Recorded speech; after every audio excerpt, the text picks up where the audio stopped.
கதை பிரியர்களுக்கு வணக்கம். நான் உங்கள் புகழேந்தி. என்ன நலமாக இருக்கீங்களா? வாங்க இன்றைக்கி கதைக்குள்ளே போகலாம்.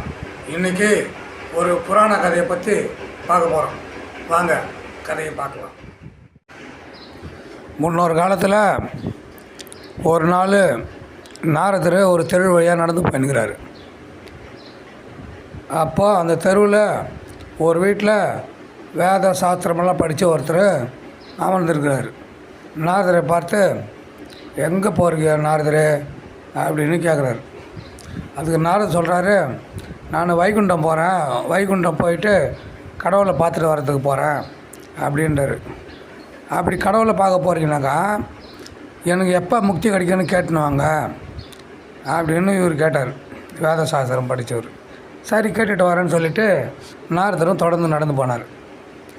அடுத்து கொஞ்சம் தூரம் போனதும் ஒரு ஆலமரத்தடியில் ஒரு செருப்பு தைக்கிற தொழிலாளி ஒருத்தர் தன் தொழிலை பார்த்துன்னுக்கிறார்.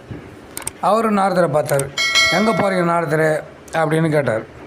அதே பதில் அவர்கிட்டையும் சொன்னார். நான் வைகுண்டம் போகிறேன், வைகுண்டம் போயிட்டு கடவுளை பார்த்துட்டு வர போகிறேன் அப்படின்னு. அப்படி கடவுளை பார்த்தீங்கன்னாக்கா எனக்கு எப்போ முக்தி கிடைக்கும்னு கேட்டுன்னு வாங்க அப்படின்னு இந்த தொழிலாளியும் கேட்டார். சரி கேட்டு வரேன் அப்படின்னு சொல்லிவிட்டு நாரதரும் தொடர்ந்து போனார். அப்படி நடந்து போனார். போயிட்டு வைகுண்டம் போனார். வைகுண்டம் போயிட்டு கடவுளை பார்த்தார். கடவுளை பார்த்துட்டு, இன்னும் நாரதரே எப்படி இருக்கீங்கன்னு கேட்டார். நான் நல்லா இருக்கிறேன் அப்படின்னு சொல்லிவிட்டு மற்ற விஷயம்லாம் பேசிவிட்டு, சரி வந்த விஷயத்த சொல்லுங்கள் அப்படின்னு கடவுள் நாரதர்கிட்ட கேட்குறாரு. இவரும் நடந்ததை சொல்கிறார். இந்த மாதிரி நான் வரும்போது இந்த மாதிரி நடந்துச்சு, இது இது மாதிரி கேட்டாங்க அப்படின்னு சொல்கிறார். அதுக்கு கடவுள், அந்த வேத சாஸ்திரம் படித்தவர் இப்போதைக்கு என்கிட்ட வர முடியாது, அவர் இன்னும் நிறைய அனுபவிக்க வேண்டியது இருக்குது, அதை அனுபவிச்சுட்டு தான் இங்கே வருவார் அப்படின்னு சொன்னார். அதுக்கு நாரதர், அந்த தொழிலாளி அப்படின்னு கேட்டார்.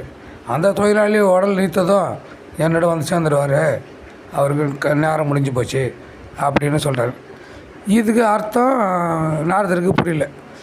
என்ன அவர் அவ்வளோ படிச்சுக்கிறாரு, அவருக்கு முக்தி கிடைக்காது, இந்த தொழிலாளிக்கு எப்படி அவ்வளோ சீக்கிரம் முக்தி கிடைக்குது அப்படின்னு மனசில் நினச்சார். மனசில் நினச்சது கடவுளுக்கு தெரிஞ்சு போச்சு. என்ன நாரதர் யோசிக்கிறீங்கன்னு கேட்டார். இல்லை கடவுளை, இது எப்படி இது இவருக்கு முக்தி கிடைக்குது, அவருக்கு முக்தி கிடைக்கலையே அப்படின்னு நேராக கேட்டார். அது கடவுள் சொன்னார், நீ இது போக புரிஞ்சுக்குவ. நீ இங்கேருந்து திரும்பி போகும்போது 2 பேர் கேட்பாங்க, நான் என்ன பண்ணிக்கிறேன்னு சொல்லிட்டு. அப்போ நீ என்ன சொல்லணும், ஒரு ஊசியின் துவாரத்தில் ஒரு யானையை கோத்துனுங்கிறாரு சொல்லு, அப்போ உனக்கு விஷயம் புரியும் அப்படின்னு கடவுள் சொன்னார். சரி, இதை கேட்டுட்டு திரும்பி வராரு. திரும்பி வரும்போது அந்த வேத சாஸ்திரம் படித்தவர் முதல்ல இருக்கிறார். என்ன நாரதரே, கடவுளை பார்த்தீங்களா, என்ன பண்ணிட்டுருக்கிறார் கடவுள் வைகுண்டத்தில் அப்படின்னு கேட்டார். அதுக்கு நாரதர், ஒரு ஊசியின் துவாரத்தில் ஒரு யானையை கோத்துன்னு வந்தார், பார்த்தேன், உன்னை பற்றி சொன்னேன், விசாரித்தேன் அப்படின்னு சொன்னார். என்னது, ஊசி முனை துவாரத்தில் யானையை நோய்ச்சிட்டு இருந்தாரா அப்படின்னு சந்தேகமாக கேட்டான். ஆமாம், நீ நம்பலையான்னு கேட்டார்.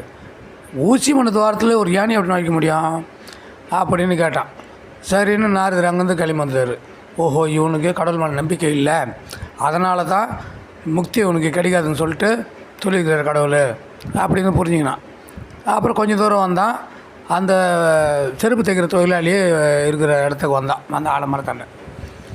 அவரு கேட்டார், என்ன நாரதரே, கடவுளை பார்த்தீங்களா, கடவுள் என்ன பண்ணிட்டு இருந்தார் அப்படின்னு கேட்டான். அதுக்கு நாரதர், பார்த்தேன், கடவுள் வந்து ஒரு ஊசியின் துவாரத்தில் ஒரு யானை கோத்துட்டு இருந்தார் அப்படின்னு சொன்னான். இவன் சலனம் இல்லாத இவன் தன் வேலையை பார்த்துட்டே இருக்கிறான். நாரதருக்கு ஒன்றும் புரியல. இன்னும் இவன் எதுவுமே இல்லாமல் அப்படி கம்முன்னு இருக்கிறான் அப்படின்னு. இது எப்படி இது அப்படின்னு நாரதர் அவர்கிட்ட கேட்குறாரு.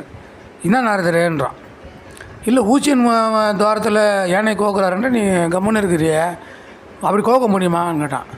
என்ன நாரதரே நீங்கள், நான் தினமும் இந்த ஆலமரத்தடியில் உட்காந்துக்கிறேன், எவ்வளோ பழம் பழுக்குது இந்த மரத்தில், தினமும் எவ்வளோ விழுது, அந்த ஒவ்வொரு பழத்தில் எவ்வளோ விதை இருக்குது, அந்த ஒவ்வொரு விதைக்குள்ளேயும் ஒரு ஆலமரம் இருக்குது, உண்மையாக இல்லையா?